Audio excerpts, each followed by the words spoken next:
Bueno, muchísimas gracias. Son las 8:03, 8:03. Me da mucho gusto saludar vía telefónica y le agradezco mucho al cronista del estado de Querétaro, al doctor Jaime Zúñiga Burgos, para hablar de este tema, sin lugar a dudas, importante el día de hoy, en este 25 de julio, de la Fundación de Santiago de Querétaro. Lo referíamos de algún modo ya muy temprano en la mañana de lo que, obviamente significa esta portentosa tierra queretana, y que desde 1531 el conquistador Fernando de Tapia conminó a los caciques indígenas, según cuenta la leyenda y cuenta la historia, para que se rindiesen pacíficamente, por lo que ambos bandos decidieron efectuar un combate simbólico, dicen también, según estas historias, el 25 de julio de 1531. Algunos que dicen que esta cruenta batalla en el Sangremal es parte de los mitos y leyendas queretanos, y que hoy nos va a aclarar con toda puntualidad el doctor Jaime Zúñiga Burgos, a quien le agradezco infinitamente, cronista de la ciudad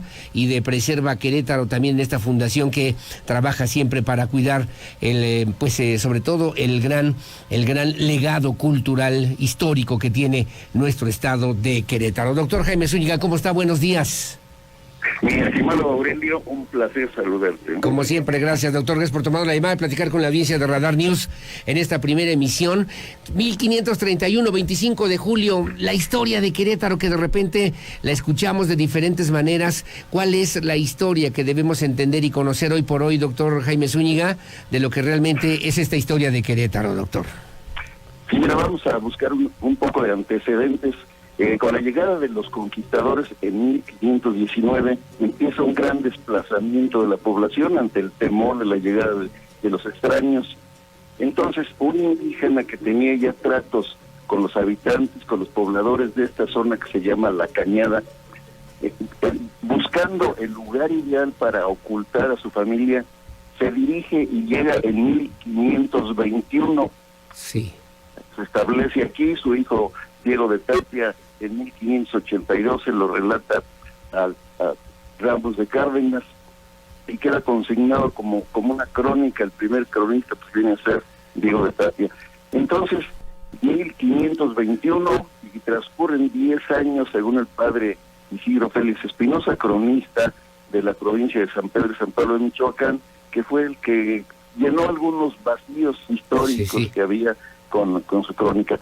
Entonces, en el año de 1531, ya don Fernando de Tapia, el antiguo CONI, que es el nombre correcto, llega al mando de 500 hombres de arco y flecha con el grado de capitán, llega ya casado con doña Beatriz y con dos hijas, y se dirige desde luego a un lugar que ya conocía, porque aquí estaba su familia. Acuerda con don Lobo y don Coyote, también conocidos por él, acuerdan simular un combate para que los demás pobladores no vieran que eran cobardes, se entregaban fácilmente. Entonces se acuerda que en la mañana del día 25... Doctor, perdóneme, es que se oye mal, tenemos ahí problemas con la línea telefónica. Le vamos a cortar tantito y le voy a marcar de otro número telefónico si no tiene inconveniente, para que podamos escuchar puntual y completa la historia que nos está contando, doctor, si no tiene inconveniente, por favor, ¿sí? Ya, adelante. Bueno, entonces, para considerar nada más, don Lobo y don Coyote, que obviamente también en estos personajes justamente relevantes de esta historia de este Querétaro, que también tenemos que redibujar, si usted me permite el término, para que podamos conocer y entender realmente cuál es la verdadera esencia de esta noble y próspera ciudad de Santiago de Querétaro, y que también se vuelve parte de nuestra propia historia de las familias queretanas. Las 8:07, a ver si ahí nos escuchamos mejor, doctor, de nueva cuenta, y discúlpeme, por favor. Sí, al parecer ahora sí. Sí, perfecto. Aquí estoy a la retomamos en donde íbamos. En lo de don Lobo y don Coyote. Se acuerda una batalla simulada para que los demás pobladores no vieran que eran cobardes y que se entregaban fácilmente. Para la mañana del día 25 de julio de 1531, se acuerda en una loma del Sangremal simular esta batalla. Y Valentín Frías relata que después de 11 horas de este combate, se les olvidó que era simulado, se calientan los ánimos, y ya el fragor del combate ya estaba, que era incontrolable, había mucha sangre, había heridos, era imposible controlar esto porque lo habían tomado ya en serio, ya una cosa ya personal. Entonces, la leyenda del mito fundacional, según Isidro Félix Espinosa, dice que en medio del fragor del combate el cielo se oscureció, apareció una cruz refulgente, las estrellas y el apóstol Santiago cabalgando, enarbolando en su brazo izquierdo un estandarte y en la diestra su espada.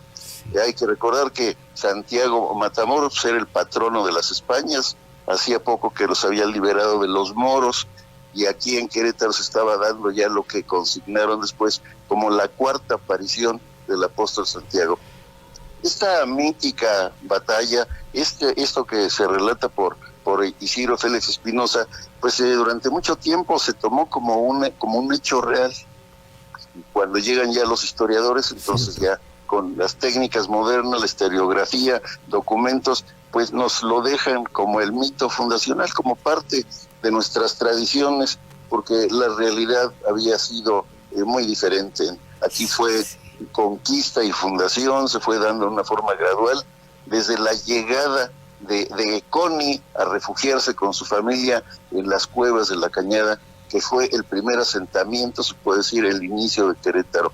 De aquí de la Cañada, 10 años después, en 1531, ya parte a fundar Querétaro, fundar los Apaseos y San Miguel el Grande.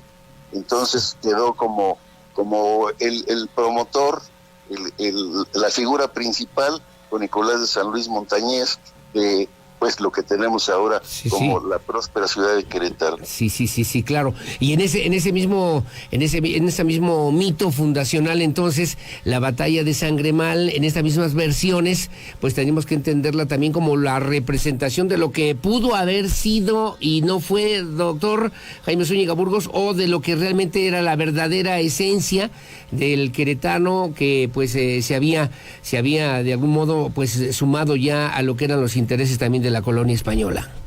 Claro, pero hay que recordar que la conquista la hicieron los indígenas, los españoles eran muy pocos, los indígenas y la viruela fueron los que nos conquistaron, la viruela por la gran mortandad que hubo, y los indígenas que se convirtieron en aliados, principalmente los tlaxcaltecas, y don Fernando de Tapia parte a Tlaxcala. Según las crónicas, allí es donde le dan el nombre del conquistador, Hernán. Sí. Y el apellido por los Tapia, que eran unos soldados que venían con el conquistador, unos soldados muy valientes, muy conocidos, y queda ya como Hernando de Tapia, que fue degenerado después a Fernando de Tapia. Es que se conoce en la historia también de la Fundación de Querétaro como el Conín. Como Conín, que está mal porque es Coni. El nombre fue alterado por el cronista don Antonio de Herrera 100 años después de que se conoció la entrevista de Diego de Tapia de 1582, donde que en el original está claramente Coni era el nombre, pero don Antonio de Herrera al traducirlo, ya al modernizarlo, interviene él ahí, le pone Conín, cambia el nombre, desde entonces lo conocemos como Conín. Coni quiere decir ruido, y él era posteca, él llegaba gritando aquí para anunciarse, por eso era el sobrenombre de Coni, de ruido. Era un pregonero, se puede decir, pero un postecal era en parte también un espía del emperador azteca, porque sobre todo en esta zona donde se iniciaba la Gran Chichimeca, que era zona de conflicto, porque los chichimecas frecuentemente invadían el territorio de los aztecas. Aquí Querétaro era el límite del imperio.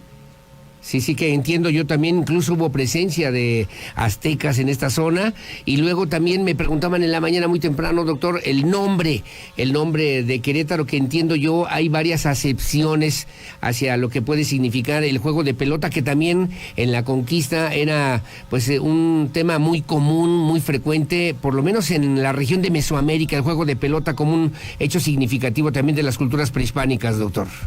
Queréndaro es el nombre original, que después fue también pues variando, lo fueron modificando y quedó en Querétaro.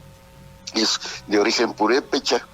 Todo esto, Querétaro, y contó con muchos grupos de diferentes etnias, Aquí hubo de todo, y sobre todo en la zona de la pirámide del pueblito, que fue ocupada por diferentes temporadas, por toltecas, por mexicas, por otomís, de todo, hasta toltecas hubo en toda esta parte. ¿Y es entonces Querétaro lugar de juego de pelota peñas, o lugar de peñas o peñascos, doctor?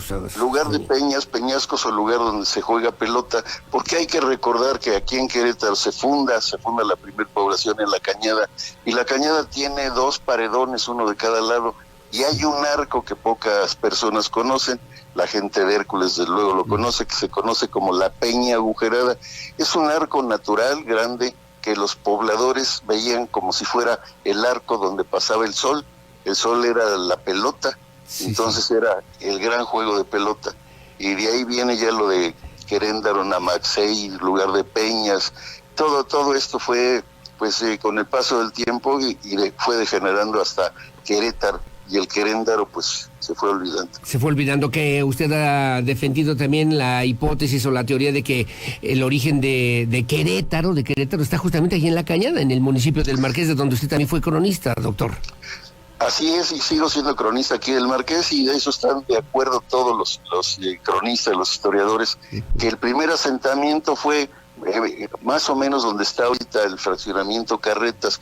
De aquí de La Cañada parten hacia allá, había unas lagunas, las de Seca, ya Fernando de Tapia, y luego ya después viene ya el poblamiento de la parte del Cerro del Sangremal y todas las calles hacia abajo. Correcto. ¿A quién se le debe el nombre de noble histórica o noble histórica ciudad de Santiago de Querétaro, doctor Jaime Zúñiga? Es un título que les costó a los queretanos 3,000 pesos oro, porque hay que recordar que Querétaro era un pueblo de indios, y hubo conflictos muy serios como el de Fadrique Cáceres y la leyenda del Faldón, porque él era español y quería estar en primer lugar, y el presidente del Cabildo pues era indígena, entonces le da el tirón, etcétera. Había ese tipo de problemas, y en 1650 aproximadamente logran con el pago a la corona española que se conceda el muy noble y leal, el título de muy noble y leal ciudad de Santiago de Querétaro. Desde luego, esto lo que interesaba no era el nombre, sino que ya iba a haber un ayuntamiento de españoles, ya cambiaba la situación política. Y de pueblo de indios fue evolucionando después ya a un cabildo de europeos. Sí, claro. Y ahí el desarrollo, digamos que fue marcando poco a poco. Fue la ciudad de Querétaro después que se funda. Estábamos hablando en la mañana también de Tequisquiapan, con 20 años de diferencia, doctor. Y así los diferentes municipios en el estado de Querétaro. San Juan del Río. Sí. Sí, y Querétaro es rico en historia. Y pues la zona, los vestigios arqueológicos, todo lo prehispánico que hay aquí, pues la realidad es que mucho se tiene localizado, pero están cubiertos porque no hay presupuesto para estarlos cuidando. Cuando el INAH tiene ya localizado un sitio arqueológico, lo que hacen es dejarlo igual, saber, lo clasifican, ven de qué tipo, de qué etnia estuvo asentada ahí, qué características, como en el Rosario, ¿no? Sí, claro. Cosas muy, oiga, doctor. Doctor, finalmente le quiero preguntar, son las 8 de la mañana con 17 minutos, pero preguntarle, digamos, fue aquí en Querétaro el primer convento de propaganda FIDE.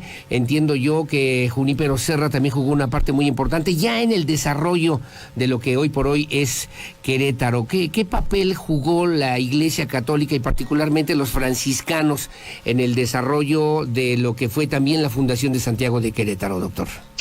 En 1522 llegan 12 franciscanos. Habían llegado antes del clero secular, no se tienen ubicados, eran instituciones mendicantes, es lo que dicen, pero no precisan de qué tipo eran.